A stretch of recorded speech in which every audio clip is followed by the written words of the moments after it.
प्यारे बच्चों नमस्ते, स्वागत है आप सभी लोगों का हमारे इस प्यारे से YouTube चैनल में। तो देखो बच्चों, हम लोगों ने चैप्टर नंबर 9 को स्टार्ट किया है और इसमें हमारे कितने लेक्चर्स हो चुके हैं। तो अभी तक 4 लेक्चर्स कंप्लीट हो चुके हैं और ये है लेक्चर नंबर 5। तो यहाँ पर हमारा टॉपिक क्या रहने वाला है, तो विपणन, यानी इंग्लिश में इसको कहते हैं मार्केटिंग।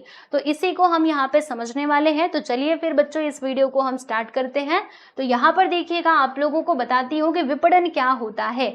तो यहाँ पर हम क्या करेंगे, पहले ये जो एक्टिविटी दी गई है ना, इसको जरा हम समझेंगे, फिर उसके बाद विपणन भी आपको समझ में आ जाएगा इसके माध्यम से। तो देखो बच्चों, होता क्या है, एक किसान है धूनडीबा जिसका नाम है ना, वो क्या करता है, वो अपने खेत में बहुत मेहनत करके उच्च श्रेणी की सब्जियां तथा अन्य कृषि का उत्पादन करता है, परंतु उसे बाजार में उसके अनुसार कीमत नहीं मिलती। यानी खूब मेहनत करके अपनी फसल उगाता है, सब्जियां उगाता है, लेकिन जब बाजार में बेचने के लिए जाता है तो उसका उचित दाम नहीं मिलता, कम ही पैसे मिलते हैं। मतलब उसने जो इतना मेहनत किया, उसके ऊपर पैसा खर्चा किया, उसको वो दाम भी नहीं मिल पाता। ठीक है, अब क्या हुआ देखिएगा, समझिएगा। अब महाविद्यालय यानी कि कॉलेज में पढ़ने वाला जो उसका पुत्र था, किसका, धूनडीबा का जो पुत्र था, उसने अपने पिता की यह स्थिति देखी और उसने क्या सोचा कि जैसे अब उसके पिताजी को तो उचित लाभ मिल ही नहीं पा रहा था, उनका मेहनताना भी नहीं निकल रहा था। तो ये जो महाविद्यालय में पढ़ने वाला जो उनका पुत्र था, अब क्योंकि वो पढ़ रहा था, तो उसने क्या किया जानते हैं आप सभी लोग, उसने ना एक काम किया, जो भी सब्जियां वगैरह जो भी खेती से निकल रही थी, उसने उनको अच्छी तरह से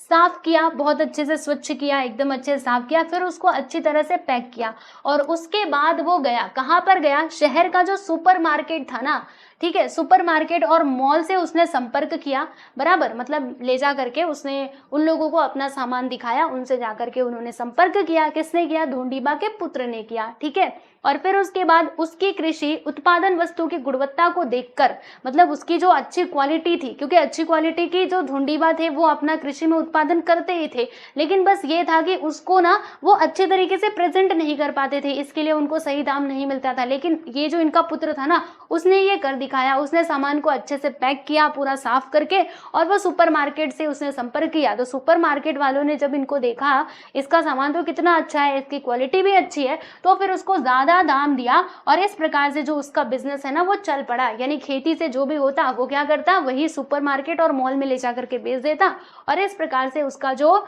जीवन है वो और भी कैसा हो गया, और अच्छा हो गया। ठीक है दोस्तों, तो यहाँ पर ये जो पूरा प्रोसेस हमने देखा कि धूनडीबा का जो पुत्र है उसने क्या किया, वो सामान को स्वच्छ किया, अच्छे से पैक किया, फिर सुपर मार्केट या फिर मॉल में ले जाकर के उसने बेचा, तो इससे उसको ज्यादा पैसे मिले। क्यों ऐसा, क्योंकि उसने उसको अच्छे से सजाया। ठीक है, तो ये जो पैकेजिंग वगैरह हो रही है और उसने जो सामान को, सब्जियों को स्वच्छ किया, राइट, तो इसी को हम लोग क्या कह सकते हैं दोस्तों, विपणन कह सकते हैं। यानी विपणन का सिंपल सा मतलब ये होता है कि आप अपने गुड्स को किस प्रकार से प्रेजेंट कर रहे हो।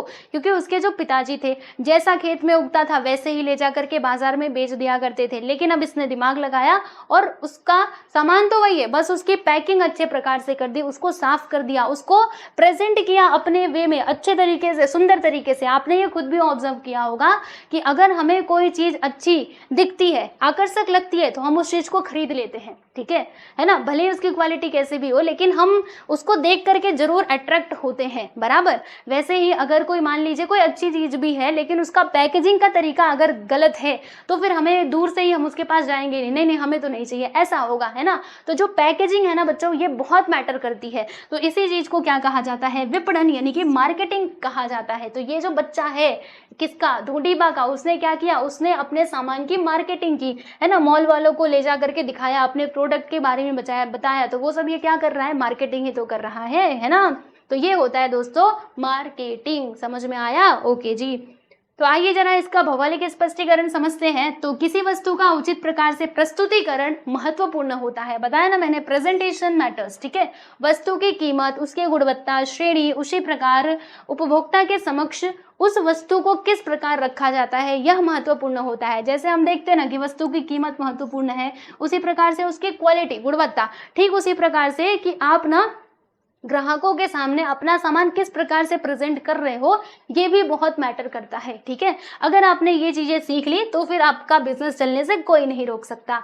अब क्या होता है देखिएगा, ढूंढीबा के कृषि माल में इसकी कमी थी, वह कमी ढूंढीबा के पुत्र ने देख करके दूर कर दी। इस प्रकार औद्योगिक उत्पादन और कृषि माल पर प्रक्रिया कर उपभोक्ता की दृष्टि में वस्तु के स्तर में वृद्धि होती है। इसे वस्तु की कीमत तो मिलती है, साथ ही ऐसी वस्तुओं की मांग भी बढ़ती है। जैसे ढूंढीबा का जो सब्जियां थी उसकी मांग कैसे बढ़ गई थी, क्योंकि उसका प्रेजेंटेशन अच्छा था और उसकी क्वालिटी भी अच्छी थी, है ना। तो ये बात यहाँ पर हो जाती है। ठीक है दोस्तों, समझ में आया आप सभी लोगों को कि मार्केटिंग क्या होता है। तो देखो ना, हमारे यहाँ पर भी जैसे हम लोग, हमारे क्या होता है कि हमारे टीवी वगैरह जब हम देखते हैं तो उसमें अलग अलग प्रकार के एड्स आते हैं, तो हम एड्स को देख करके कहीं ना कहीं अट्रैक्ट होते हैं ना। जैसे कोई चीज़, मान लीजिए किसी पेन का ऐड आया, ठीक है, वो पेन बहुत अच्छे से लिख रहा है, वो बच्चे ने पेन से लिख करके एग्जाम में टॉप कर दिया, तो कहीं ना कहीं, वैसे पहली बार में तो आप इन्फ्लुएंस नहीं होंगे, है ना, आप ज़्यादा प्रभावित नहीं होंगे, लेकिन जब बार बार आप उसी चीज़ को देखेंगे, वही पेन, तो आपको भी कहीं ना कहीं मन में तो लगेगा कि अरे मुझे भी ये पेन लेना चाहिए, है ना, ये इतना अच्छा है। तो ऐसे अलग अलग प्रकार से विज्ञापनों के माध्यम से ग्राहकों को क्या किया जाता है, प्रभावित करने की कोशिश की जाती है। जो बिजनेसमैन लोग होते हैं ना, वही तो एडवर्टाइजमेंट करवाते हैं। टीवी में हम न्यूज़पेपर देखते हैं, उसमें भी एडवर्टाइजमेंट होता है। वैसे आपने मोबाइल फोन में कोई ऐप देख रहे हो, उसमें भी किसी न किसी चीज़ का एडवर्टाइजमेंट आ जाता है। ठीक है, तो ये जो एडवर्टाइजमेंट है ना प्यारे बच्चों, यानी कि विज्ञापन, ये आपको अट्रैक्ट करने का एक तरीका है। ठीक है, जैसे आता है ना फेयर एंड ये मतलब फेयर हो जाओगे अगर आपने क्या लगा लिया, ये वाली क्रीम लगा ली तो आप गोरे हो जाओगे। ठीक है, तो उसको भी देख करके अट्रैक्ट होते हैं और जाकर के क्रीम लेकर के आते हैं, है ना। तो ये सारी चीजें हैं यहाँ पर। तो इसी को क्या कहते हैं प्यारे बच्चों, मार्केटिंग कहते हैं। तो ये सब, ये जो विज्ञापन दिखाई दे रहे हैं हमारे अखबारों में, मोबाइल में, टीवी पर, राइट, तो ये सभी मार्केटिंग का ही एक तरीका है। समझ में आया आप सभी लोगों को। तो ये देखिएगा, हम क्या करते हैं, वस्तु बाजार से खरीदते हैं। कब खरीदते हैं, जब हम उस विज्ञापन से प्रभावित होते हैं तब। और ये सभी कार्य विपणन यानी मार्केटिंग की क्रिया से संभव होता है। उचित विपणन से ही व्यापार में क्या होती है भाई, वृद्धि होती है। अगर आप चाहते हो कि हमारे व्यापार में वृद्धि हो, तो फिर आपको जब मार्केटिंग सिस्टम है ना, वो आपको सुधारना पड़ेगा। ये बहुत महत्वपूर्ण होता है। ठीक है बच्चों, बात समझ में आई है ना। चलो भाई, तो यहाँ पे जो आपका मार्केटिंग है, विपणन है, वो होता है समाप्त। अब उसके बाद आएगा विपणन का महत्व, तो इसको हम देखेंगे हमारे अगले वीडियो में। और फिर फाइनली आपका ये जो चैप्टर है बच्चों, चैप्टर नंबर 9, ये हो जाएगा कंप्लीट। ठीक है, तो एक और लेक्चर देख लीजिएगा, प्लेलिस्ट में जाकर के सारे वीडियोस आपको लाइन से मिल जाएंगे। ठीक है दोस्तों, चलिए, तो ये समझ में आया कि नहीं, मुझे कमेंट सेक्शन में जरूर बताना। मिलते हैं नेक्स्ट वीडियो में। Bye everyone.